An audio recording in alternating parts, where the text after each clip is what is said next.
आज मुझे बहुत आनंद हो रहा है। अभी मैंने आपके पूरे इनसे बात की कि एवरी टाइम मैं वहाँ पे बैठती हूँ। आज मैं यहाँ पे हूँ और इन लोग सब यहाँ पे हैं, क्योंकि मैंने भी जर्नलिज़्म का कोर्स किया है। 24 साल तक बॉम्बे दूरदर्शन पे मराठी न्यूज़ पढ़े हुए हैं और बहुत जनों के इंटरव्यूज़ मैं करती हूँ। आज भी मेरा यूट्यूब चैनल है जिसमें सब सेलिब्रिटीज़ के इंटरव्यूज़ करती हूँ। उसको 3 साल कल ही पूरे हो गए। अब ये चौथा साल शुरू अमृता फिल्म्स कर मेरा यूट्यूब चैनल है।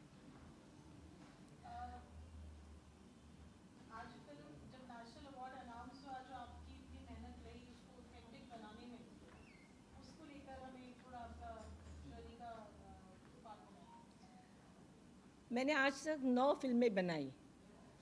ये फिल्म बनाने का जो एक मिनट ना, ये जो मेन आपका जो उसका फिल्म बनाने का आपने सोचा कैसे, शौक था। न्यूज़ रीडिंग से आप कैसे फिल्म बनाने में आए? 1979 से 2004 तक मैं न्यूज़ पढ़ती थी और जब मुझे रीडिंग क्लासेस आ गए तो मैं नहीं चाहती थी कि अभी मैं न्यूज़ पढूं और लोगों के मन में मेरी जो छवि थी वो ही रहनी चाहिए, ये सोच के मैंने सोचा कि अभी मैं न्यूज़ नहीं पढ़ूंगी। वैसे I have done my MSc LLB। मेरी खुद की एक केमिकल की फैक्ट्री है अमृता इंडस्ट्रीज़ करके, वो मैं चलाती थी और फिर 3-4 साल मैंने लीगल प्रैक्टिस भी की थी। जब ये न्यूज़ देना बंद किया तो उसके बाद में मैंने सोचा कि चलो, बच्चे भी तब बड़े हो गए थे। उसके बाद मैंने सोचा कि मैं फिर से इधर फैक्ट्री शुरू करूँगी या तो लीगल प्रैक्टिस करूँगी। लीगल प्रैक्टिस करने के लिए मैंने फिर से शुरुआत की, मगर मुझे मालूम पड़ा कि लॉ का स्पेलिंग भी मुझे नहीं आ रहा है, सब मैं भूल गई। यानी कि मुझे फिर से वो लॉ की स्टडी करनी पड़ती थी। तो वो मुझे उस वक्त ऐसे लगा कि अभी पढ़ना कुछ ज़रूरी नहीं है, ज़रूरी नहीं से भी उतना कुछ अच्छा नहीं लग रहा था पढ़ने के लिए। उसके बाद में मैंने सोचा चलो मैं फैक्ट्री चलाऊँगी फिर से अच्छी तरह से, और फैक्ट्री जाना शुरू किया, मगर वहाँ पे भी मेरा मन नहीं लगा। मुझे ऐसे लगता है ना कि एक बार चेहरे पे मेकअप लग जाता है ना, तो ऐसे लगता है उसका चस्का लग जाता है कि नहीं नहीं, मुझे मीडिया में ही कुछ करना है। और 24 साल के इस टेन्योर में बहुत सारे लोगों की पहचान हुई थी इंडस्ट्रीज़ के। बड़े बड़े डायरेक्टर्स को, एक्टर्स को मैं वहाँ मिल चुकी थी दूरदर्शन पे। तो मुझे ऐसे लगा कि चलो मैं कुछ ग्लैमर के इसमें ही करूँगी। उस वक्त मैंने पहली फिल्म बनाई मानिनी करके, जो एब्रॉड में शूट की गई मराठी की पहली फिल्म थी। उस फिल्म को नियरली 18 नॉमिनेशंस मिले थे और 12 अवार्ड्स मिले थे। फिल्म को बेचना चाहिए, तो वो व्यावसायिक रूप से उतना यश उसमें नहीं मिला और मुझे बहुत बहुत बहुत बुरा लगा, क्योंकि मेरे हस्बैंड ने उसके लिए पैसे दिए थे। मुझे लगा कि देखो, ये बापजादों की कमाई तो है नहीं, या कोई बुरे काम करके पैसे नहीं बनाए थे। तो मुझे बहुत गिल्टी फील होता था कि मैंने मेरे हस्बैंड के पैसों का पूरा सत्यानाश कर दिया। मैंने क्यों ये फिल्म बनाने का सोच रहे थे, मुझे बहुत रिपेंट हो रहा था। उसके बाद में मेरे बच्चे उस वक्त US में पढ़ रहे थे।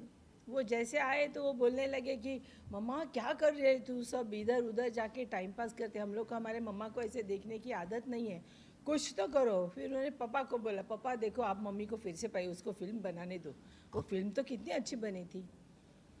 तो मैंने बोला देखो, नहीं, मेरा रॉन्ग डिसीजन था, मुझे जो लोग चाहिए थे वैसे लोग मिले नहीं, ऐसा सब। तो मेरे हस्बैंड ने मुझे कहा कि देखो, ये तुम्हारा डिसीजन रॉन्ग नहीं था, तुम अज्ञानी थी, तुमको मालूम नहीं है कि फ़िल्म कैसी बनानी चाहिए।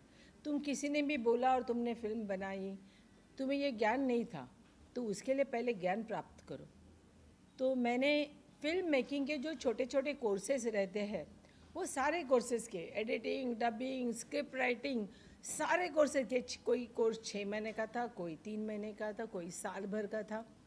स्क्रिप्ट राइटिंग से लेके डायरेक्शन तक के सारे कोर्सेज मैंने के।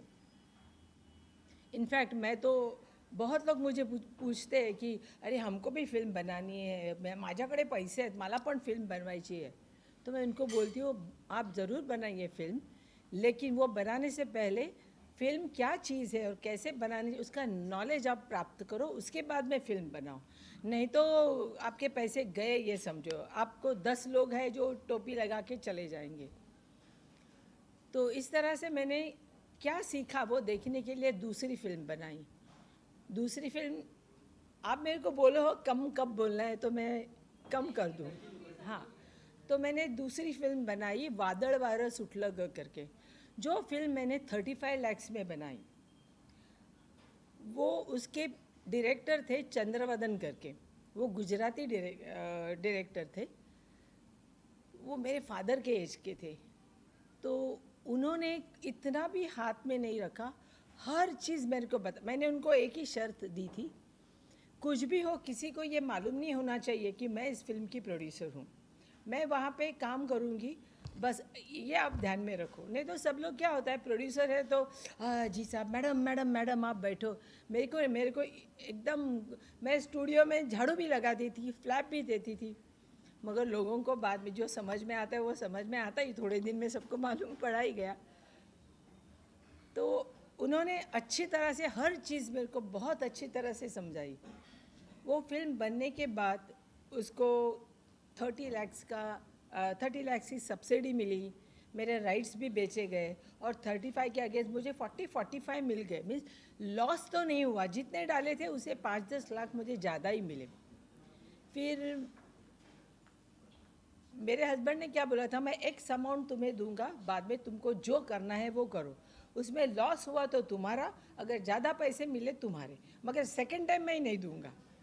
तो मैंने बोला ठीक है, जो पैसे उसमें। फिर मैंने जो पहले की फिल्म 35 की थी, तो नेक्स्ट फिल्म मैंने 60 की बनाई, जो 5-10 कम पड़े वो तो उनसे ही लिए। तो इस तरह से मैंने सेकंड फिल्म बनाई, फिर थर्ड बनाई। और इस बीच में क्या हो रहा था कि मैं बहुत सारे अवार्ड फंक्शन पे जूरी करके काम करती थी, तो उसका मुझे फ़ायदा,